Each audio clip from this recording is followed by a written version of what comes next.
Show करने के लिए जो है इस एग्रीमेंट को अपने फेवर में करवा गया। ये हमारे जो है उस टाइम पे जो है प्राइम मिनिस्टर या फॉरेन मिनिस्टर जो भी थे हैं, उन्होंने किस लिए और क्या कारण थे, ये जो है जिसको हम यही कह सकते हैं कि ओवर कॉन्फिडेंस नहीं आ पाए। भारत जो है वो ओवर कॉन्फिडेंस का शिकार हुआ उसमें सीधा सा। गलतियां उसके बाद भी साक्षी जी बहुत हुई हैं। जैसे अपने पिछली डिबेट में मैंने आपको बताया था, मिस्टर आई.के. गुजराल ने अपनी जो कोवर्ट कैपेबिलिटी थी कश्मीर में, he wanted to give a goodwill gesture to Pakistan, तो वो चलो जिसको कोवर्ट कैपेबिलिटी को खत्म करो, wrap it up $100 which had taken so many years to raise up in the first place.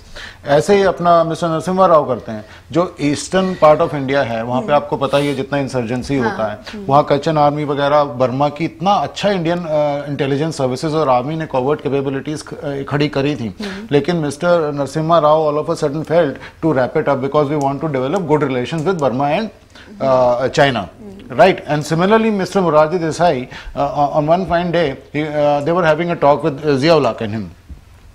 तो कहते ही हैं कि स्लिप ऑफ द टंग था, उन्होंने बोल दिया उनको कि जी आपका जो काहुता में चल रहा है न्यूक्लियर प्लांट आप खड़ा कर रहे हैं, यूरेनियम को एनरिच कर रहे हैं एटम बॉम्ब्स बनाने के लिए, हमें उसका नॉलेज है। I mean these things are not said like this, I mean from the head of the states. जो आपकी intelligence agencies, and mind you how many lives are stakes, आपका जो स्पाइज हैं, आपके जो लोग हैं वहाँ पाकिस्तान में अपना लाइफ और लिम रिस्क कर रहे हैं, you given them up all of a sudden, and mind you after that all these Indian spies and people in and around, उन्होंने ये भी कह दिया था कि भारत परमाणु हथियार नहीं बनाएगा। दे वर ऑल राउंडेड अप, फिर उनको वापस लेनी पड़ी अपनी statement, and they were never seen again. लेकिन मतलब कि थोड़ा सा बचकानी हरकतें हम इन्हें कह सकते हैं, लेकिन इसके बाद मैच्योरिटी कहेंगे नहीं, मैच्योर तो हमारे पॉलिटिशियंस बहुत हैं, लेकिन मेरा ये मानना है कि कहीं ना कहीं अपने जो लॉन्ग टर्म स्ट्रेटेजिक गेन्स है, how does India impose itself in times to come, वो एक लॉन्ग टर्म विजन कहीं ना कहीं पॉलिसी नहीं है, एक प्लान नहीं है, बीच में रह जाता है। देखिए इसके बाद अलग अलग आर्टिकल्स भी हैं जिसमें कश्मीर के मुद्दों को उठाया जाता है, कश्मीर के लिए जो बेसिकली बने हैं हम कह सकते हैं, जैसे 47 है, 1172 है, लेकिन एक जो अहम आर्टिकल, जो एक अहम धारा मुझे लगती है वो है 370 यानी 370 की धारा। आखिर वो क्या है, मतलब ऑटोनॉमी टू कश्मीर वो है क्या, कल से आप बताइए। जो आर्टिकल 370 है, इसमें जो मेन मुद्दा है कि जो भी J&K में है, बाहर का आदमी वहां पर आकर जो है ना प्रॉपर्टी ले सकता है, ना उसमें जो है ये बिजनेस कर सकता है। बाहर का मतलब इवन जो 47 में जो J&K में विस्थापित आए थे, उनको भी जो है वहां पर किसी तरह का जो है right to live, right to business, right to study, कोई भी जो है उनको जो है फंडामेंटल। भारत का राष्ट्रपति भी वहां जो है प्रॉपर्टी नहीं खरीद सकता। अच्छा, फिर दूसरा वो है जैसे 370 के कारण, जैसे नेहरू जी भी जो है इसके फेवर में हो गए थे, वो हमेशा ये एडवोकेट करते थे कि भी मैं खुद J&K का हूं, मेरे पास जो है कोई प्रॉपर्टी नहीं है। दूसरा तीसरा ये था कि जो वहां की अगर विमेन फोक्स हैं, वो अगर किसी बाहर वाले से शादी कर लेती हैं तो वो अपना जो है राइट फॉर J&K अपना जो है खत्म कर देती है। अगर कोई भी इसमें क्या था कि मेन चीज है कि राइट टू लिव, मतलब आप प्रॉपर्टी नहीं खरीद सकते, कोई बिजनेस नहीं कर सकते, और राइट टू वोट भी नहीं कर सकते। इसमें एक्चुअली नहीं, इसमें एक स्पेशल स्टेटस दिया गया था कश्मीर को, they were even allowed to have a quasi constitution of their own also. उसमें क्या था, बेसिकली उसको ऑटोनॉमस रीजन डिक्लेयर करा गया to give them special treatments. और आज भी पर कैपिटा इनकम अगर आप देखें, पर कैपिटा एक्सपेंडिचर जो फंड्स सेंट्रल गवर्नमेंट प्रोवाइड करती है, वो सबसे ज्यादा कश्मीर को प्रोवाइड किए जाते हैं पूरे इंडिया में। तो इसको ऑटोनॉमी दिया गया। ऑटोनॉमी के अंडर क्या था कि कश्मीर का डिफेंस, कश्मीर की इकोनॉमी और कश्मीर का जो आपका फॉरेन अफेयर्स, वो इंडिया डायरेक्टली हैंडल करेगा। रेस्ट ऑफ द थिंग्स वो अपना डिसाइड करने के लिए आजाद हैं, अपने डिसीजंस खुद लेंगे। क्योंकि इसमें हमें ये चीज ध्यान रखनी चाहिए कि कश्मीर जो है उसमें एक पार्टी महाराजा हरि सिंह भी थे, और महाराजा हरि सिंह जो है वो शुरू से ही, जैसे भारत में जो रियासतों का विलय हुआ तो तकरीबन सभी रियासतें विलय हो गई, लेकिन कश्मीर नहीं हुई, और इसीलिए कश्मीर की प्रश्न हमारे सामने खड़ा है। तो महाराजा हरि सिंह जो है वो कहीं ना कहीं इंडिपेंडेंट रहना चाहते थे। वो तो जब पाकिस्तान ने आक्रमण कर दिया तब उनके सामने समस्या आई, तो मजबूरन जो है उन्होंने फिर भारत के साथ विलय समझौता किया। और विलय समझौते में, जिसको इंस्ट्रूमेंट ऑफ एक्सेशन बोलते हैं, विलय समझौते में ये बात उसने रखी, ये कंडीशन रखी कि आपको जो है कश्मीर की सोवरेंटी का, संप्रभुता का ध्यान रखना होगा। जैसे पंकज साहब ने बताया कि कश्मीर को ऑटोनॉमी देनी पड़ेगी, और उसी ऑटोनॉमी के अंतर्गत जो है ये स्पेशल 370 का प्रोविजन रखा गया। अक्सर हम लोग क्या 370 जो थी उससे क्या कुछ फायदा हुआ? नहीं, इसमें क्या था कि जो शेख अब्दुल्ला थे उनको जो है 1960 तक जो है वो जो है कश्मीर के प्राइम मिनिस्टर के तौर पे रहे। तो इसका मतलब था कि उस स्टेट को ऑटोनोमस स्टेट का दर्जा दिया गया था। इवन जो J&K की बाउंड्री चेंज करने का हमारे पास अधिकार नहीं, पार्लियामेंट के पास कोई अधिकार नहीं है। उस समय जितने भी जैसे कि मैं पहले बताया था कि बाउंड्री चेंज नहीं कर सकते। फिर दूसरा, जैसे हमारी जो है हिंदी भाषा जो है नेशनल लैंग्वेज बनी थी, वो जो है वहां पे फोर्स नहीं कर सकते। दूसरा, तीसरा ये था कि जो है हमारी CBI वो जो है वहां पर कोई जो है इंक्वायरी नहीं कर सकती, कोई इन्वेस्टिगेशन नहीं कर सकती है।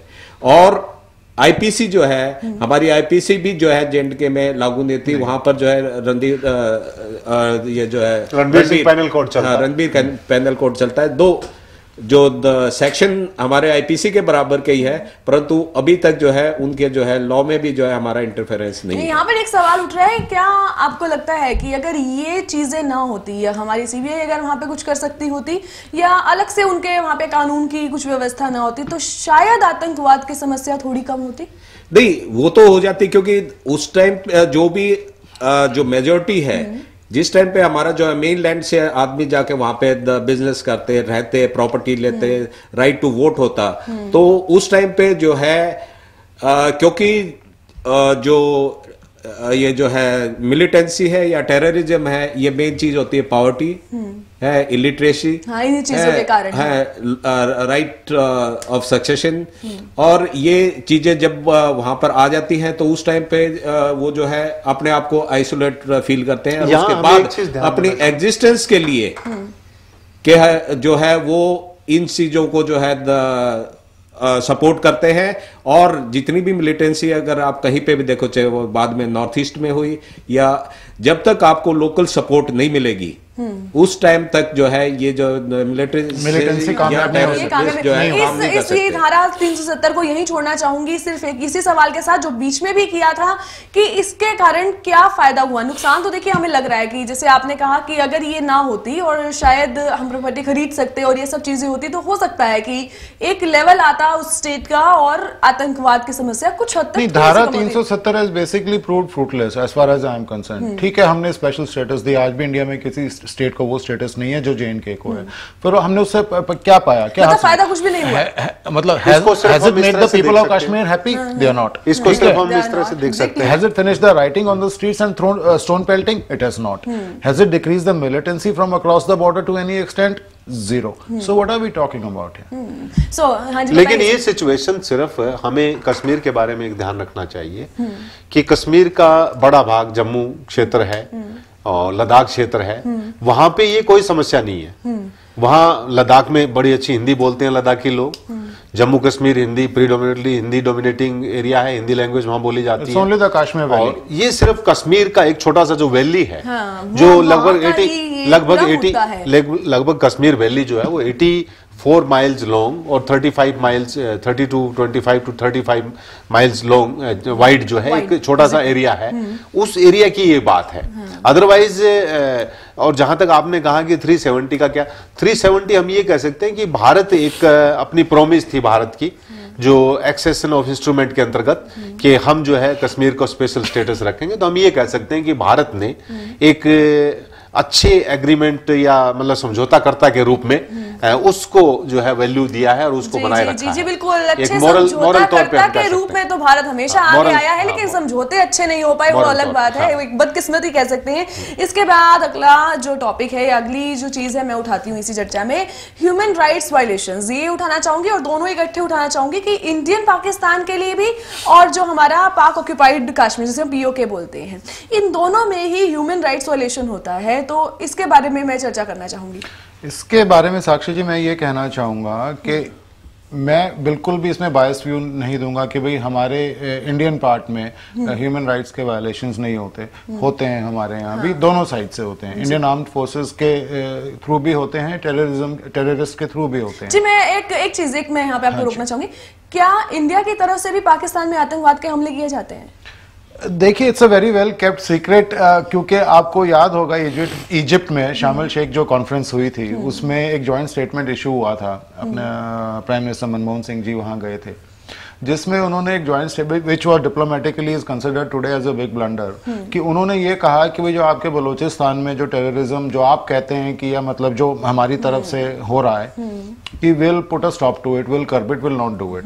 तो बाकी ये क्योंकि we are not such deep into the workings of our intelligence agencies, पर मेरा पर्सनल व्यू अगर आप माने तो India is not such a saint also.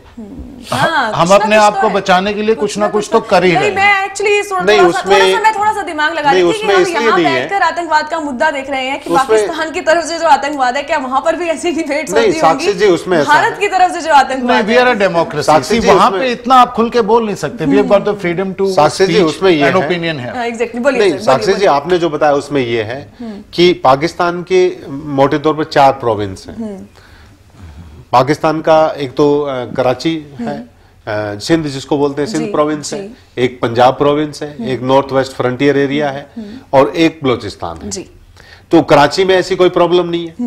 Karachi में अगर वहां कोई थोड़ा बहुत जैसे विरोध होता है या उपद्रव होते हैं तो वो होते हैं जो उन लोगों के जो यहाँ से भारत से गए हुए माइग्रेटेड हैं, जो अपनी मर्जी से वहां गए थे, जिनको मुहाजिर कहा जाता है, और उन मुहाजिर के साथ सौतेला व्यवहार होता है या उनके राइट्स की बात आती है, तो वहां मतलब उसमें भारत का कहीं कोई रोल नहीं है। लेकिन पाकिस्तान भारत को इम्प्लीकेट कर देता है कि कहीं ना कहीं भारत ये करवा रहा है, लेकिन ऐसा नहीं है। इसी तरह बलोचिस्तान है, तो बलोचिस्तान की प्रॉब्लम जो है कश्मीर की तरह से बहुत पुरानी प्रॉब्लम है। बलोची जो है वो हमेशा से वहां अपना, जिस तरह से पाकिस्तान कहता है कश्मीर में आत्मनिर्णय का अधिकार होना चाहिए, तो उसी तरह से बलोची जो लोग हैं वो हमेशा से आत्मनिर्णय की बात करते रहे हैं और उनके साथ भी सौतेला व्यवहार होता है। तो कहीं भी ऐसे कोई एविडेंसेस नहीं है कि भारत ने कभी कहीं जो है इस प्रकार की पाकिस्तान में की है या यहाँ से कोई एक्सपोर्ट हो रहा है। जैसे इंटरनेशनल डिबेट होता है तो जो वाइस एडमिरल रहमान है वो आते हैं और जो अपना डॉन के जो एडिटर है वो है जुल्फिकार मोहम्मद। तो जिस टाइम पर भी इंटरनेशनल डिबेट होता है हमारे तरफ से हमारे जो स्पोक पर्सन होते हैं, और वो सिर्फ उनका यही होता है कि हम जो है आतंकवाद बंद कर सकते हैं या कम कर सकते हैं। आपके इधर मानते हैं कि हम ये आप जो हिंदुस्तान वाले कहते हैं कि आप स्पॉन्सर कर रहे हो, तो वो कहते हैं कि जो भी आपका रॉ है जो स्पॉन्सर कर रहा है, जितने भी हमारे जो नेशन डंप उड़ाए जाते हैं या एयरफोर्स स्टेशन जैसे अभी कराची में हुआ था कि आप इनको बंद करवाओ तो हम जो है इनको कम। वही बात आ गई यहाँ फिर एक चीज और, साक्षी जी यहाँ एक चीज और भी ध्यान रखने वाली है कि ये एलिगेशन भारत के ऊपर सिर्फ पाकिस्तान लगाता है, अदरवाइज ऐसी